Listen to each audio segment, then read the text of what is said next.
Loans against PPF balances are permitted, subject to certain terms and limits. Never take a loan on it. That's why I'm not going into this. Never take a loan. PPF is not designed for taking a loan.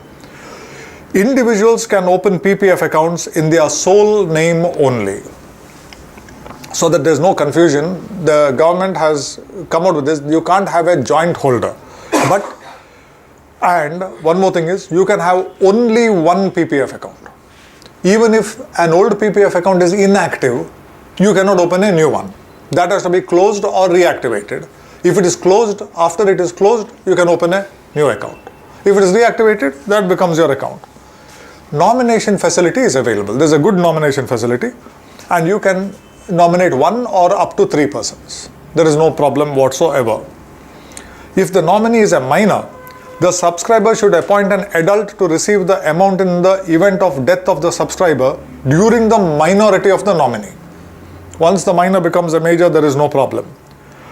On the death of a subscriber, the balance in the PPF account is paid on demand to his nominee or successor. The nominee has to just go and approach, give a proof of identity. Today the standard proof of identity is the Aadhaar card. Income tax PAN card is necessary, and the bank will generally give you. We have handled numerous such cases. The process is quite smooth. There is no problem whatsoever. The balance, if not withdrawn, continues to earn tax-free interest, but no partial withdrawals are permitted.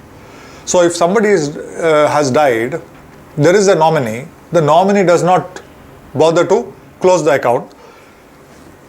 The balance that is there will continue to earn the regular interest, whatever the interest is at that time. Only thing is, you otherwise can't operate it because the signature is required for everything.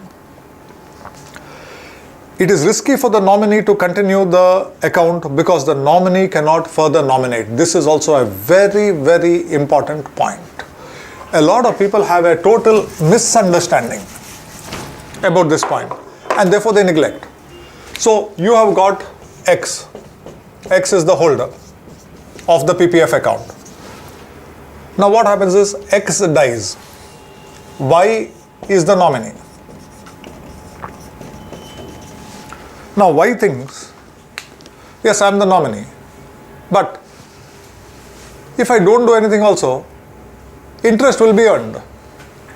Now the problem is, interest may be earned on this account, but the account has not come to you as the nominee.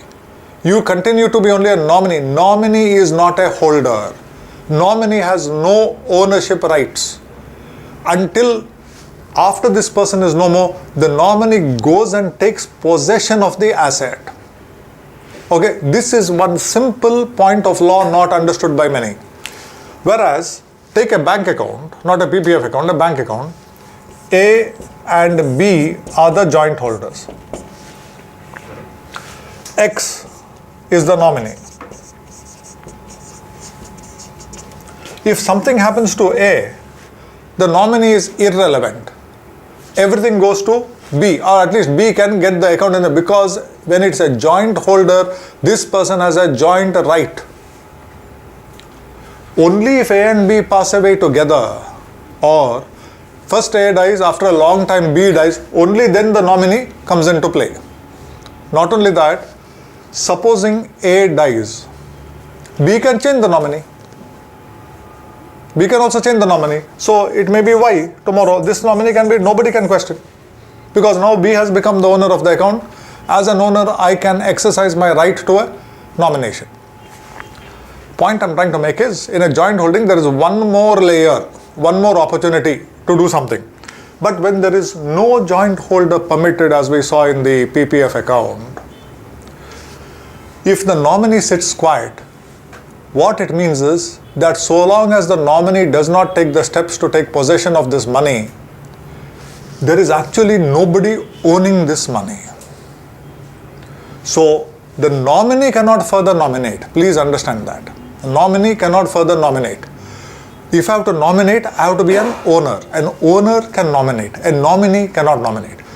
What is the lesson that we have to learn?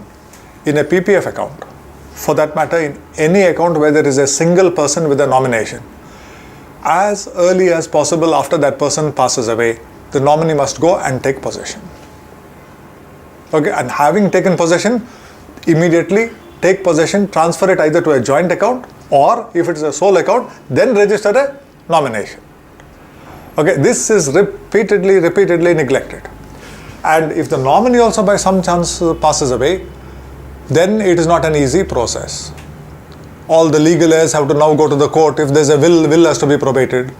If there is no will, you have to obtain a succession certificate. If the amount is small, maybe less than 1 lakh, then indemnity bond, affidavit, legal proceedings, this application form, then the bank will scrutinize. Bank may ask for further things like guarantors. Guarantors may have to produce their income tax returns. Oh, it gets very cumbersome. We have seen how people struggle. Therefore, as far as possible, don't leave any of your accounts unattended. Either a joint holder or a nomination. Where more than one nominees are permitted, there are many cases where you can nominate more than one person in a demat account, in a mutual fund, in a PPF account. More than one is permitted. You can also specify percentages. Okay, it need not be equal. 3 nominees. Nominee number 1 gets 50%, 2 and 3 get 25. If you do not specify percentages, it is equal. It is equal. So this is very important. In the case of joint nominees, PPF rules allow allocating percentage of benefits against each nominee. If no percentages are indicated, the proceeds are distributed equally between the nominees. If there is no nomination, succession must be with full legal representation. However, if the balance in the PPF account of the deceased holder is less than 1 lakh, succession without legal representation is allowed. Possibly I have explained the succession process, but let me do so again, because this is one more thing that is not understood. When somebody dies, that person in legal terms is referred to as the deceased. Now, when a transfer of an asset takes place from one living person to another living person, you have an apartment, you sell the apartment to somebody. You, the seller, are alive, that person, the buyer, is alive. Asset moves from a living person to a living person, it is called a transfer. But when somebody is dead and the assets are going to the legal heirs, legal heirs being alive, this person being dead, the term used is transmission. Let's get our language clear first. Transfer is living to living, transmission is dead to living. Now, when somebody is dead, the process is called either transmission, or it can also be called sometimes succession. Somebody succeeds to it. There are 2 types of succession. One is with legal representation.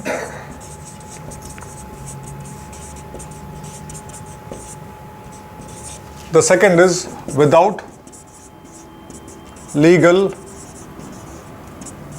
representation. These are the 2 ways in which it can go. Once again, when you come to with legal representation, there are 2 ways. Is there a will? Is there no will?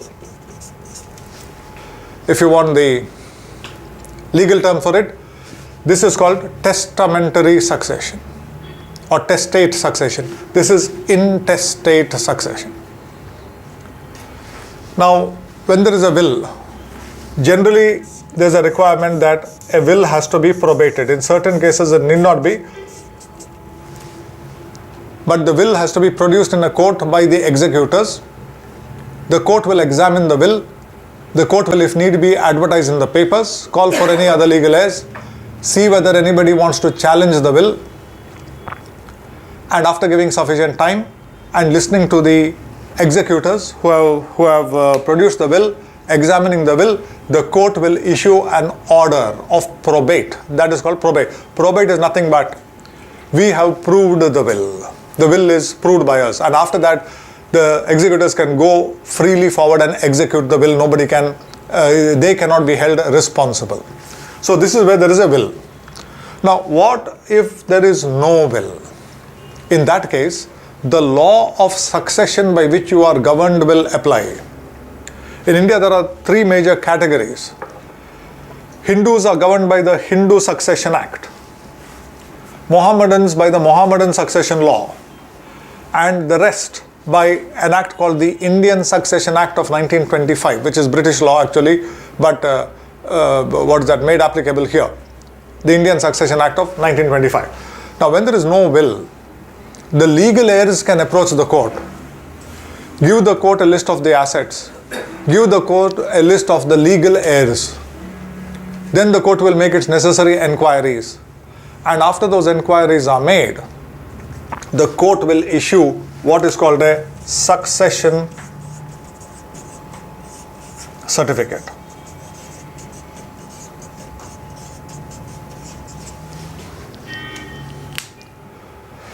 After the succession certificate is obtained, the legal heirs can go ahead and distribute the assets. It is once again established. You are the successors, these are the assets, now you can divide it this way. So this is legal representation. Legal representation means some court of law decides, confirms that yes, some document, order is passed by the court, either a probate or a succession certificate. Both are court orders. Court orders. Now, what if there is no will and the assets values are so low that it is hardly worth approaching the court? The lawyer's fees, other things, the delays will be too much. If the amounts are small, generally these days in the case of demat accounts below 2 lakhs, in the case of these kind of things below 1 lakh, some 50,000 rupees is there in the account, then you are permitted to obtain it without a legal representation. And for this the process is, first there is one application form, quite cumbersome. There may be an indemnity agreement. You are going to hold the government or the bank that has given you the money harmless in case there is some claim later, an indemnity bond. Generally there is also an affidavit, and very often the bank may ask for guarantors. Somebody in addition to your indemnity, 1 or 2 guarantors who can produce their income tax return. The application says so and so is no more. That person had such and such a PPF account in your bank. We are the legal heirs. Okay, for the amount is small because we are asking you to release it without going to court. We know there is some danger from you tomorrow if some other person claims, but we are giving you an indemnity on stamp paper. Anything happens to you, we are responsible and we will cough up the money and give it back. Not only that, and all these facts will also be stated in an affidavit, separate, a sworn statement.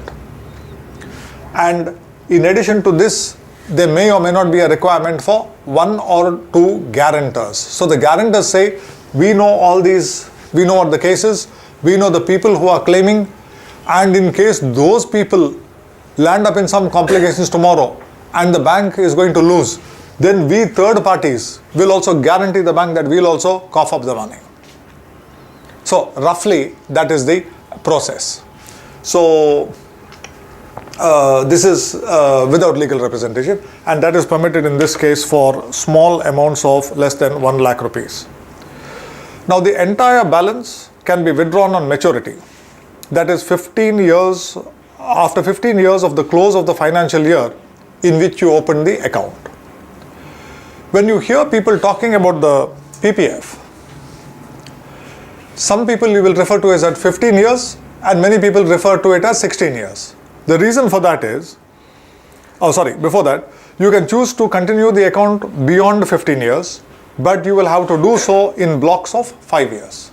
Now here is, I don't know how this has arisen, but once again there is a lot of ignorance about the PPF renewals. There are many people who think 15 years over, you once again start 15 years. There are other people, I don't know from where this, for a long time in India I used to hear this, yes, you can renew it once, that means 15 plus 5. Then some other geniuses came out with that you can renew it maximum 3 times. That is first 15 years, then 5, 5, 5. So totally 30 years. After 30 years, you have to close it. Utter nonsense. Right from the beginning, the rules have been consistent. Once your first 15 years is over, you can renew it as many times as you like, 5 years at a time. 5 years at a time. In fact, my PPF account was opened when I became a major, 18 years. So probably 33 or 34 was the first renewal. I'm now 54. I have finished 4 renewals. And it continues. So, let nobody tell you that there are limits on renewal. In fact, you must renew, because then you have converted a 15-year cycle into a 5-year cycle. Every 5 years you can keep renewing. So this is very, very important. Now where withdrawals are concerned, beginning from the 7th year and every year thereafter, you can make one withdrawal, please note this, one withdrawal per financial year of an amount not exceeding 50% of the balance at the end of the 4th year preceding the withdrawal, or the year immediately preceding the withdrawal, whichever is lower. Okay, this is the way our people write their rules, designed to confuse people and make them not understand. But it's not so difficult. And if you have taken a loan, the amount you are eligible to withdraw will be reduced by the amount of loan you have taken. Of course, that stands to reason. Now, although PPF is a 15-year scheme, the PPF rules ignore the year of opening the account. Okay, so that is ignored. That's why many times it becomes a 16-year scheme. Therefore, the account matures effectively after 16 years.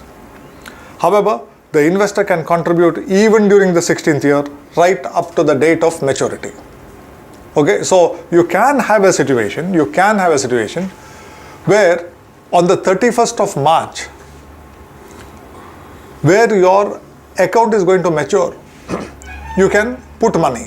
And if you close the account, you withdraw that on the 1st of April, means in one day. That situation also can arise. Now, an example. If an account was opened on 1st April 1990, the date of maturity is 1st April 2006. As you can see, it's 16 years. The first premature withdrawal can be effected on 1st April 1996, after 6 years. Suppose a PPF account was opened in FY 1990-91. A.N. Shanbag, in his book In the Wonderland of Investment, gives this one way of remembering it, not very important. Maturity date, he says, add 15 to the financial year end. That is 91 plus 15, 2006.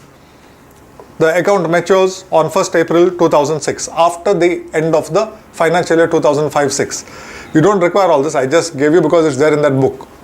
There are rules and anybody can calculate it quite easily.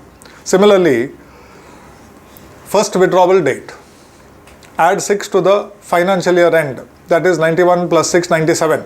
During the financial year 96-97, you can withdraw for the first time. And these are just examples. You don't need to get this by heart or worry about it. The rules are there, the banks will follow the rules. Amount of first withdrawal. 50% of the balance as on 31st March 1993 or 31st March 1996, whichever is lower. Okay, so they take these two balances, 50% of that, whichever is lower, can be withdrawn. So it's very, very simple, nothing much to worry about. After maturity, a PPF account can be continued for blocks of 5 years at a time. Now we are coming to a very important point, because it is not only the continuation for 5 years. There are two types of continuation. And although there is widespread ignorance about the PPF, on this one point there is almost universal ignorance. And people make serious mistakes. There are two types of contribution. Renewal. One is with contribution. Second is without contribution. These can have serious implications if we are not aware of how to do it. Once an account is continued without contribution for more than 1 year, the subscriber cannot make further contributions. Which means, if your account matured either initial 15 years or renewed 5 years. If the account matured on 31/3/2017, for example,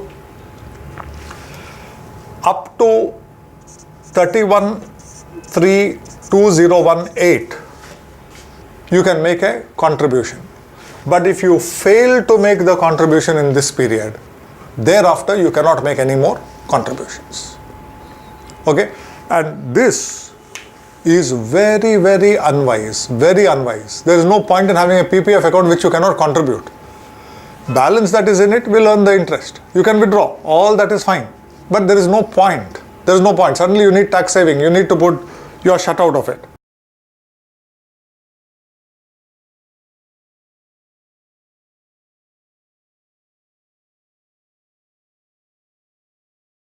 A subscriber continuing the account with fresh subscriptions, supposing you are going to contribute here, can withdraw up to 60% of the balance to her or his credit at the commencement of each extended period in one or more installments, but only one installment per year. There are important points in this.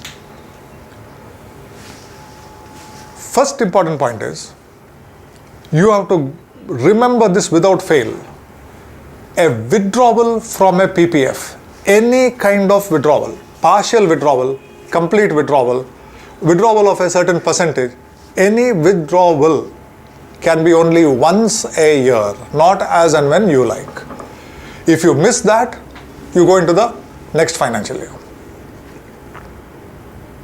So this is a very, very important point. Now, if you are going to continue it with the contribution, the amount you can withdraw is different from here. How much can you withdraw if it is with contribution? Let us say your account matured on 31/3/2017 and the balance is 30 lakh rupees when it matured. Now the maximum, you are renewing it, fine. But when you are renewing it does not mean your 30 lakhs is locked up. If you need the money, the maximum that you can withdraw is 60% of this figure, which means 18 lakhs. 18 lakhs can be withdrawn and you can continue the account. So remember this, you can withdraw 60%, and similarly the next extended period is over. In the next extended period, the amount there is something like 15 lakhs. 5 years have passed. 60% of 15 lakhs can be withdrawn once again, some 9 lakhs or whatever it is. So every extended period, 60% of the balance can be withdrawn. Now, not only can you withdraw the money, at the end of 31/3/2017, I had 30 lakhs. 60% of it is 18 lakhs, correct? How can I withdraw this? Because understand that I am going to renew this account for the next 5 years. Either I can withdraw 18 lakhs in one shot, or I can withdraw it in whatever installments I want. I can withdraw 5 lakhs today, 3 lakhs in another year. But please note, whatever I choose, I can make only one withdrawal per year. Exactly. Okay, and I need not go up to 60%. If at this stage I need, let us say, roughly 2 lakhs per year to supplement my income, I just withdraw 2 lakhs per year.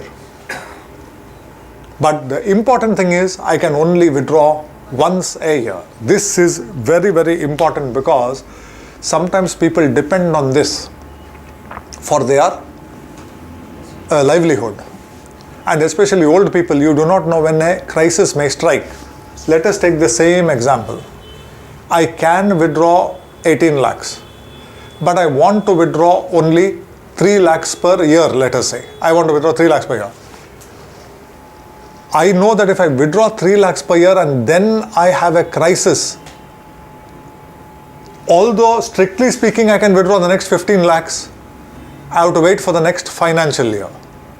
So what is the lesson we can learn here?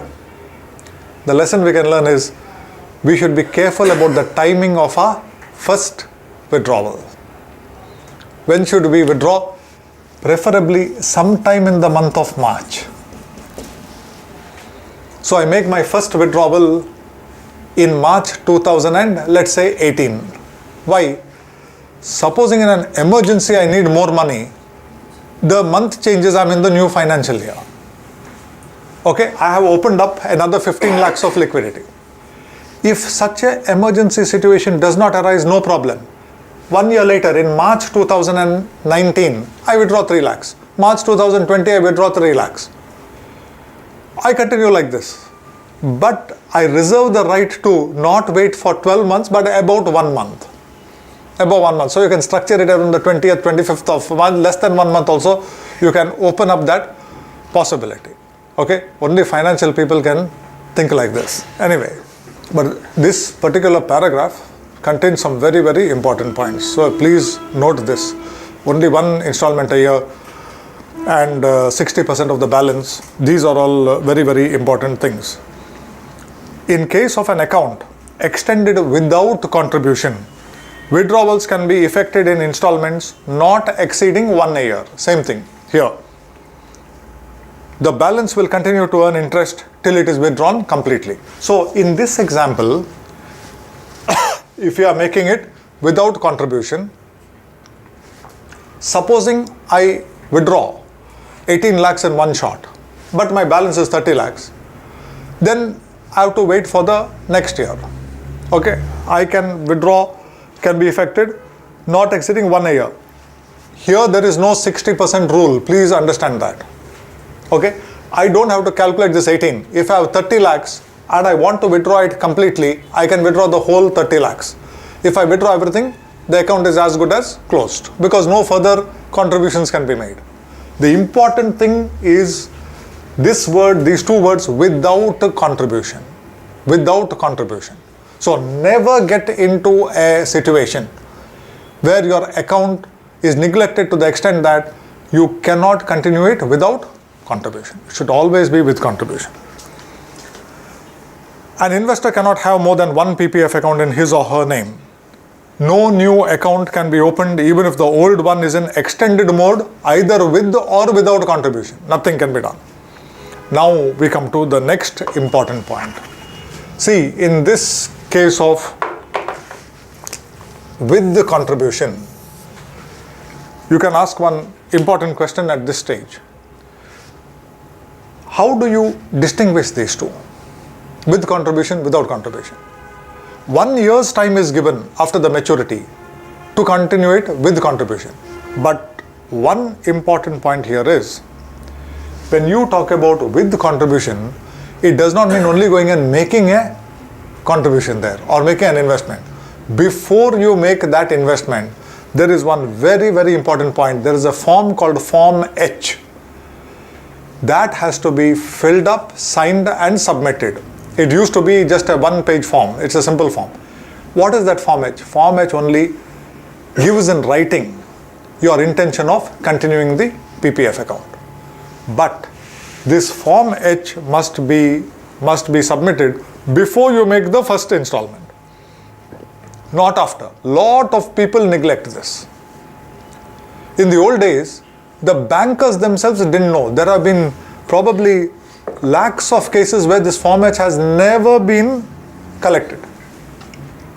I myself had the experience 20 years back, late 1990s. I had been to the bank in which I had my PPF account. And at the counter there, I asked for Form H. And the clerk looks at me and says, what is Form H? And that clerk is handling PPF accounts, not some general clerk. It's the PPF desk. He said, for renewing a PPF account, there is something called a Form H. We are supposed to sign and submit it before we make the next contribution. And the clerk said, there is no such thing. I said, sorry, I know. If you don't know, let's go to the manager. The manager didn't know. But the manager was good enough to ring up some circle office. And then he slowly looks at me and says, yes, there is such a requirement, but we don't have that form here. Come after 2-3 days, we'll get the form from somewhere. So then the form came, and I have always taken this precaution of filing my Form H.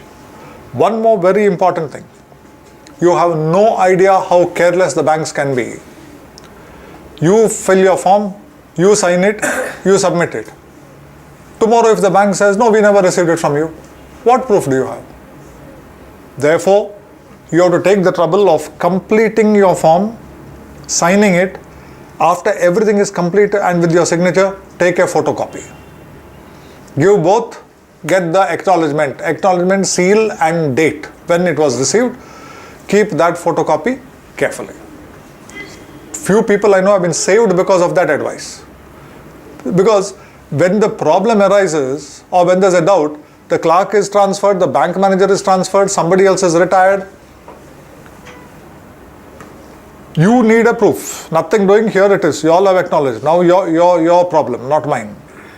So these are all very simple and common sense things we can take into account.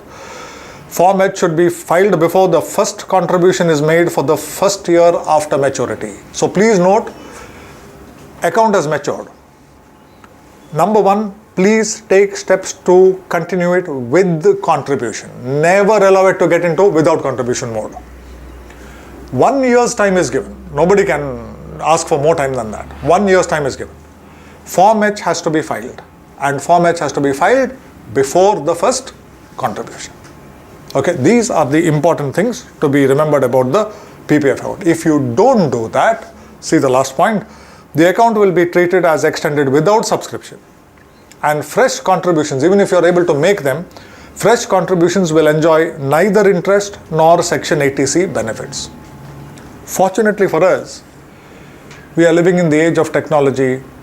Banks have also upgraded their technology, and many banks today have got one helpful feature. Your account has matured in 2017, 31st of March. Now you have got this 1 year to make the contribution. You are not even aware of Form H. You go with 10,000 rupees, I want to put this 10,000 rupees in my PPF account. So when the banker starts feeding in that, suddenly they get an alert, Form H not filed. So these days the banks take it, make you sign your Form H. So at least certain banks are doing it, and definitely this is one of the advantages of technology. Okay, there's a reminder there. So the person does not get into it, but all banks and especially post offices may not do it. Ultimately, the responsibility lies with us, not with anybody else. It lies with us. We have to file it correctly before the first contribution. So remember that. Otherwise, it will be without contribution. Any excess you put will be just refunded to you without interest. Not only without interest. Supposing you merrily continue your account and you are claiming tax benefit under Section 80C. If this is found out, your money is returned to you, no interest, and whatever you claimed as 80C benefit is disallowed. Which means you have to now go back and pay the back taxes with penalty. So it can be serious. It can be serious. PPF is a very good investment, but it requires certain housekeeping. You should keep your things in order. No action need be taken for continuing the PPF account after maturity without subscription. Totally neglect, automatically it goes into sleep mode without subscription. Interest is calculated on the lowest balance between the close of the 5th day and the last day of every month, and is credited to the account on 31st March each year. So it is something like annual compounding. Credit is given on the date of realization of the checks or drafts. A PPF account cannot be attached under any court order or decree.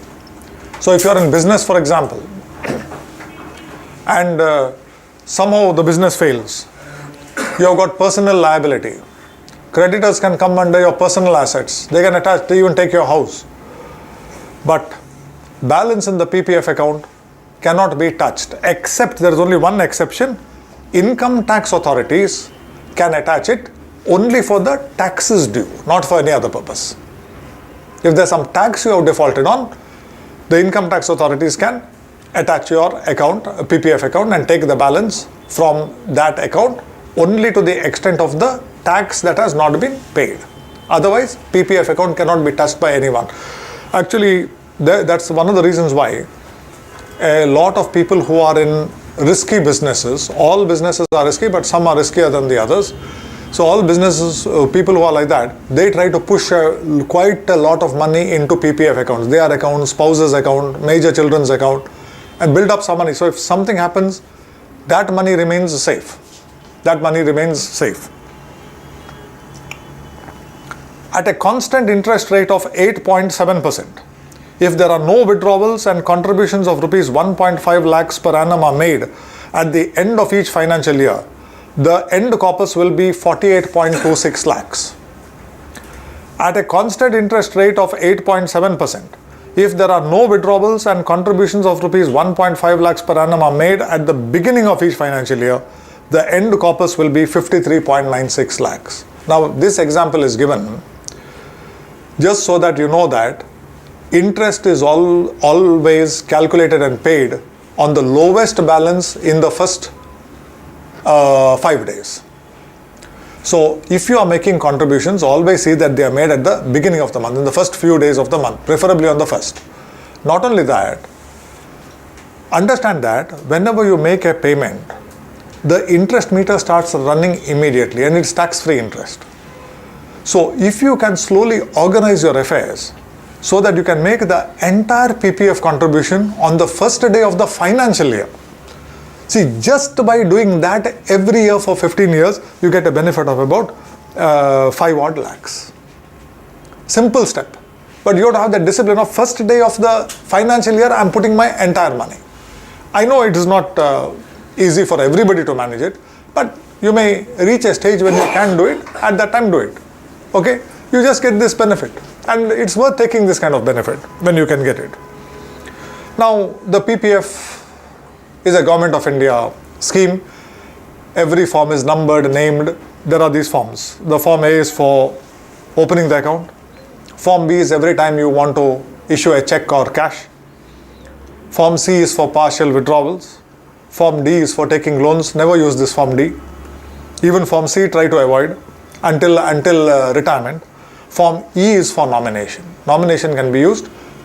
The same form can be used for, Form E is for nomination. F is for cancellation or change of nomination. And you can change as often as you like. You can even do things like, from 3 nominees, you can reduce it to 2 nominees. From 1 nominee, you can increase it to 2 nominees. Any kind of change is possible. Form G is for withdrawal by the nominee's legal heirs after the lifetime of the account holder.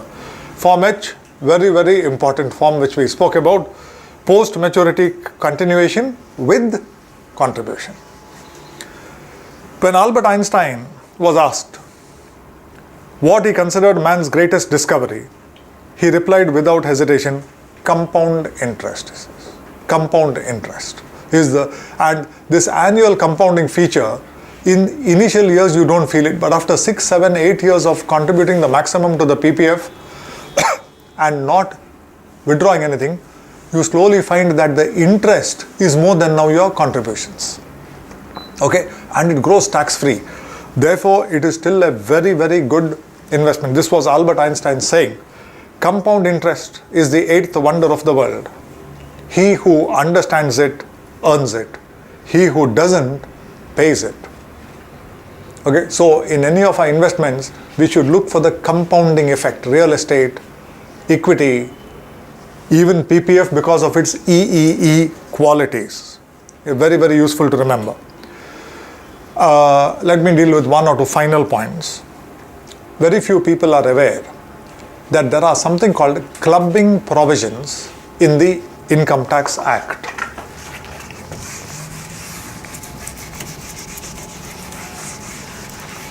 The clumping provisions are designed to avoid people being too smart and distributing assets in order to reduce taxes.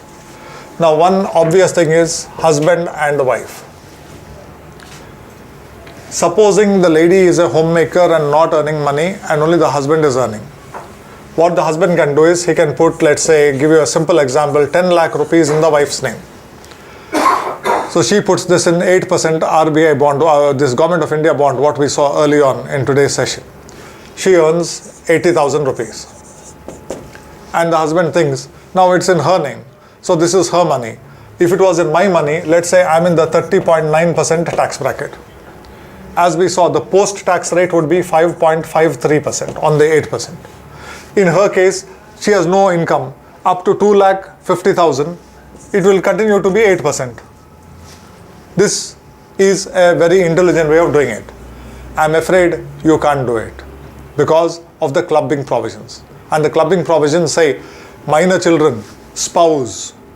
If one spouse gives to the other and this spouse earns income out of the contribution of the other spouse, this income is going to be clubbed in the income of the spouse who gave it.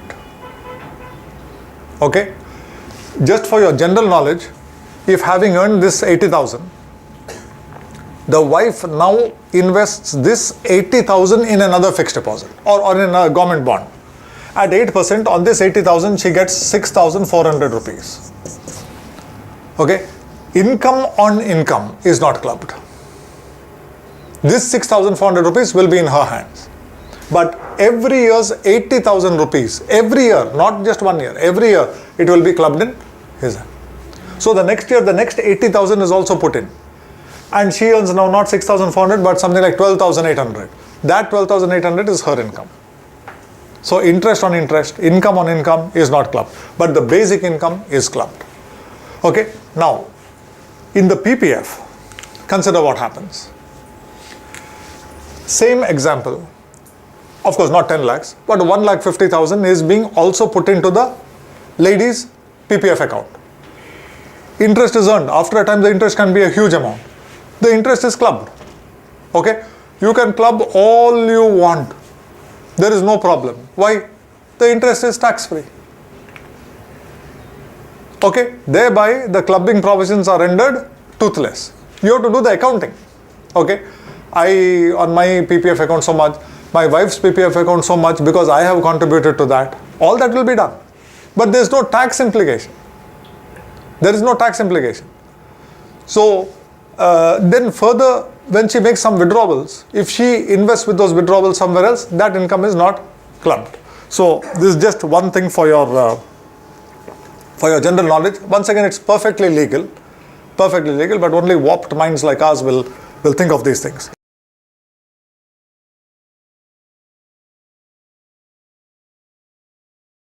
Now, once again, I come to a conclusion about the PPF. These are the strengths of the PPF. E, E, E. Exemption, exemption, exempt, exempt, exempt. So, as long as you have these three E's, whether you are investing it or not, please have a PPF account. Having a PPF account, please make at least 500 rupees of contribution per annum. Always know which is your date of maturity. Before the next even 500 rupees, see that your Form H is filed. This is just for general knowledge. You can make a note. indiapost.gov.in gives you some brief features of all small savings instruments, including PPF. So this is a useful and quick place to go to for information about this. Thank you very much.